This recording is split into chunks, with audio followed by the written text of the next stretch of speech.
বিশেষ করে ধরি, কক্সবাজারটাও ধরছি, কিন্তু তার আগে যদি গোপালগঞ্জের ঘটনাটা আসি, সেখানে আমরা এত বছর দেখেছি যে গোপালগঞ্জটা ছিল এই ফ্যাসিস্ট সরকারের আমলে, যে এটা হচ্ছে এক প্রকার বলা যায় ওটাই মনে হয় বাংলাদেশের রাজধানী ছিল। আপনি যদি দেখেন গোপালগঞ্জের মানুষ থেকে শুরু করে ওখানের যে ধরনের সুযোগ সুবিধা পাওয়া যায় সব দিক থেকে কিন্তু গোপালগঞ্জই সব থেকে প্রায়োরিটিটা বেশি পাইছে। এমনকি অন্যান্য অঞ্চলে যেখানে দেখা যাচ্ছে যে জামাত বা বিএনপির লোক বেশি বলে গণনা করা হচ্ছে, সেখানে মানুষগুলোও কিন্তু চাকরি পাচ্ছে না। কিন্তু যখনই গোপালগঞ্জের প্রশ্নে আসতেছে, তার কিন্তু কোনো ধরনের কোনো কি বলা যায় যে যোগ্যতার থেকে তার ওই গোপালগঞ্জে জন্মগ্রহণ করা বা পৈতৃক পরিচয়টা বড় হয়ে উঠতেছে। তো সেখানে এবং এইটাকে কাইন্ড অফ বলা যায় যে হ্যাঁ, আওয়ামী লীগের আতুর ঘর ছিল।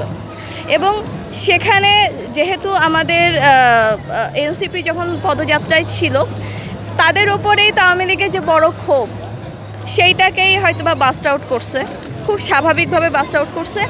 আর এর বাইরে আরেকটা কথা বলতে চাই যে আমি মনে করি যে গোপালগঞ্জে যাওয়ার পরের বা কক্সবাজার থেকে যে অ্যাটাকটা করা হয়েছে তাদের ওপরে, এখান থেকে অনেকটা বোঝা যায় যে তারা হয়তো বা সঠিক পথেই হাঁটতেছে, না হলে এই অ্যাটাকটাকে কিভাবে তারা করতে পারে।